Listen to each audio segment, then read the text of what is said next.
मुंहिंजो मक़सदु इहो हो त इन ख़ुशामदी कल्चर खे बंदि कजे ऐं तव्हांजा असांजा कल्चरल ॾींहं आहिनि, असांजा इलाही ॿिया सकाफ़ती ॾींहं आहिनि, लतीफ़ जा ॾियार आहिनि, बिला शक हुन में तव्हां जेकूं टोपियूं पाए अचो। ऐं चवां थो त उस्ताद सिंधी टोपी पाए अची क्लासरूम में वियो, मूंखे असां लाइ फ़ख़ुर जी ॻाल्हि आहे।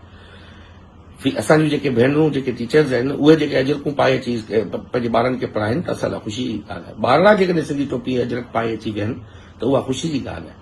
पर जेके ऑफिसर अचनि ऐं बाला ऑफिसर अचनि उन्हनि खे स्कूल जी इंतिज़ामिया चंदो करे टीचर्स खां ॻाल्हियुनि खां चंदो वठी ऐं उन्हनि लाइ तोहफ़ा गॾु करे उन्हनि खे तोहफ़ा ॾियणु, उन्हनि ते गुल उछलणु, इहा ॻाल्हि मूंखे सम्झ में न आई। ऐं कीअं थो थी सघां सिंध जी सकाफ़त जो या सिंध जे कल्चर जो मुखालिफ़। अॼु मूं ॾिठो वेठे त हिकिड़ा अजीब पढ़िया लिखिया माण्हू के आइन जी तशरीह वेठा कनि, के ॿियूं शयूं खणी पिया बयानु कनि। कंहिं बि अमल जे उन जे एक्ट खे, उन जे नियत खे सम्झो वञे, उन जी स्पिरिट खे सम्झो वञे, उन जी ग़लति तशरीह करणु ऐं ग़लति अंदाज़ में उनखे बयानु करणु ऐं नथो सम्झां थी असांजे मुआशिरे खे, सिंध जी तारीख़ खे, तहज़ीब खे, सकाफ़त खे कोई सां फ़ाइदो पुॼंदो।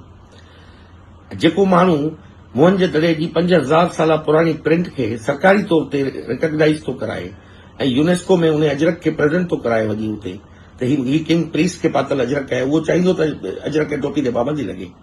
आउं हैरान आहियां इन ॻाल्हि ते। असां तुंहिंजी सॼी ज़िंदगी जंग विड़ी आहे पंहिंजे अजरक ऐं टोपीअ जी शान ऐं मान जी, पर आउं चवां थो तुंहिंजो ग़लति इस्तेमालु ख़ुशामद लाइ पंहिंजे ऑफिसरनि ते जेको अचे थो, कंहिंजी पोस्टिंग थिए थी कंहिं ऑफिसर जी, तव्हां ॾिसो कि हेडमास्टर जी रूटीन जो कमु आहे, पोस्टिंगूं थींदियूं रहंदियूं आहिनि। उनजी पोस्टिंग थिए थी, उन स्कूल में अचे थो त सॼे ॿारनि खे बीहारियो वञे थो उते, पोइ चंदा करे उहो पैसो जेको स्कूल जो ते ख़र्च थियणु खपे ₹2 अॻे ई असांजे स्कूलनि जी हालत बहितर कोन्हे, असांखे उहो ठीकु करण जी ज़रूरत आहे।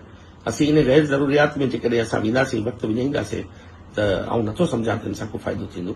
ऐं त अजरक ऐं टोपी त असांजी शान ऐं मान आहे ऐं असीं फ़ख़्रा तौर ते पायूं था। ऐं चवां थो त जेके इहे माण्हू चवनि था त अजरक ऐं टोपी ते पाबंदी लॻी आहे, उहो ग़लति तशरीह थी आहे।